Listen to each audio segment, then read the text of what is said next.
hear it, but these are the guns going off. There's anti-aircraft guns going off over there over Kiev.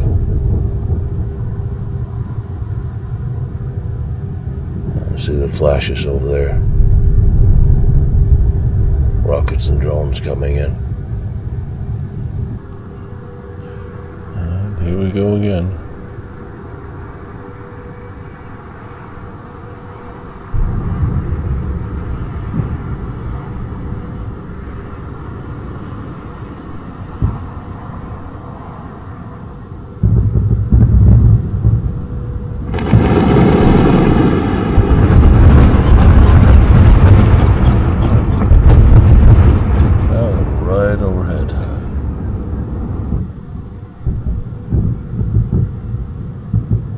Seeing smoke over on that building over there. I don't know if that was hit or it's just fog that's being lit up.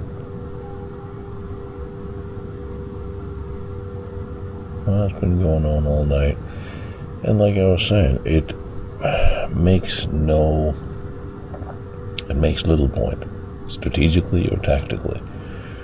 This is not bringing any resolution or end closer.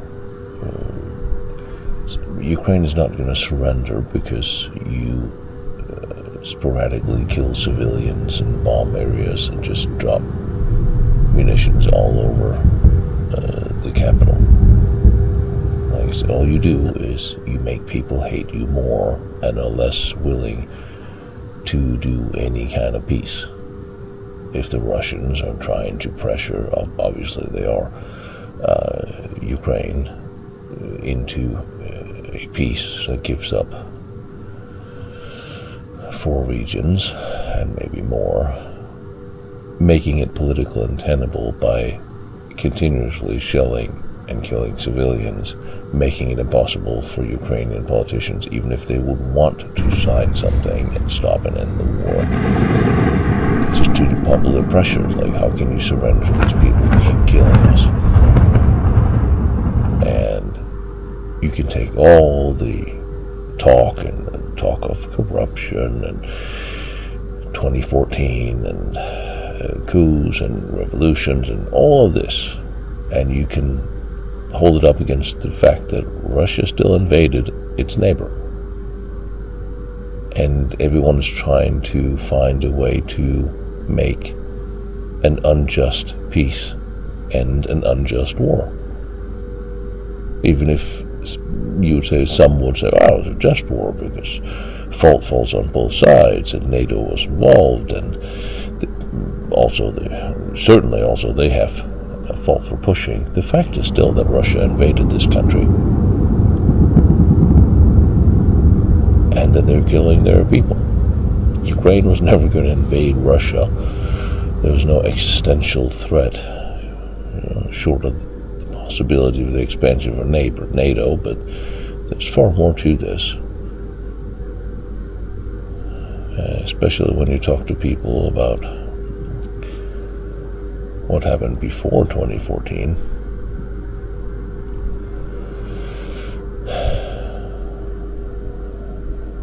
And I don't exactly see how this can end in a nice way. But at 3 in the morning,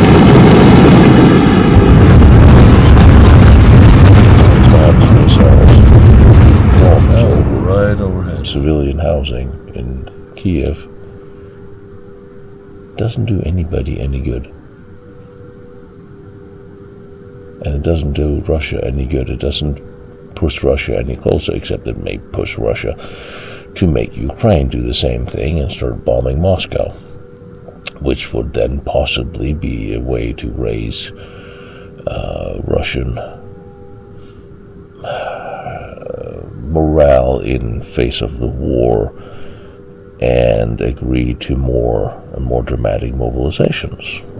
So maybe this is just a provocation on the Russian side in order for the Ukrainians to strike hard against the Russians, and thereby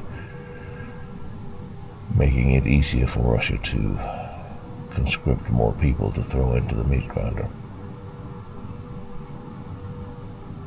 Remember, this is 4D chess. This is not just what it seems. That is shit. And everyone's playing politics, and people are dying. And by the way, as my interpreter found out when their car was blown up a couple of nights ago by a drone shrapnel, the insurance companies don't actually cover when civilians lose their property to this. Everybody loses, and everybody hates even more. Holy shit, that's right close. That was right up there. That was right there, up in the sky. Got one right there. Oh, there's a debris falling. Holy crap. Anybody explain to me why I'm sitting in a glass window on the 12th floor? It's still burning up there. What's he doing?